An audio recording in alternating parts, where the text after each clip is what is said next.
ഇന്റെ വിചാരം എന്നാണേ നീ ആരാന്ന വിചാരം ഏണ്ണാമ്മ എന്റെ ചെക്കന് കിട്ടിപ്പോയി നീ മൂദേവി പിടിച്ചോളാം.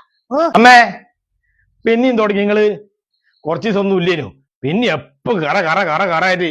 അമ്മ നിങ്ങളൊന്ന് മനസ്സിലാക്കണോ, ഇതെന്റെ ഭാര്യയാന്ന്, ഞാൻ നിങ്ങളെ മോനു.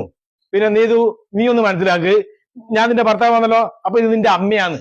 അമ്മയായിട്ട് കൂട്ടണോ? ഇപ്പൊ എന്താ പ്രശ്നം നിങ്ങളെ? എന്നാ പ്രശ്നം എന്നാ ഇന്റെ പുന്നാര ഭാര്യ ഉണ്ടല്ലോ, ഓളെ തന്നെ വിളിച്ചോന്ന് ചോദിച്ചാ നീ ഒരുക്ക എന്നാ വിളിച്ചേ? അന്നെ കാണാൻ ഹിപ്പോപ്പൊട്ടാമസിനെ പോലെ ഉണ്ട്. നീ അമ്മേനെ നോക്കിട്ട് അങ്ങനെ വിളിച്ചിനാ? അത് ഞാൻ ഇപ്പം വിളിച്ചൊന്നല്ല, 2 കൊല്ലം മുമ്പിൽ എന്തോ ഒരു ദേഷ്യം അന്നേരം അങ്ങനെ വിളിച്ചു പോയതേനു.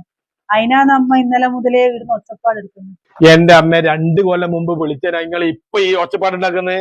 നിങ്ങൾക്ക് അന്നേരം പറഞ്ഞുകൊണ്ടിരുന്നാലേ.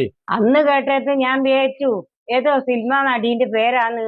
ഇന്നലെ മൃഗശാലയെ പോയതല്ലേ ഞാൻ ആദ്യമായിട്ട് ജീവനെ കണ്ടിനി.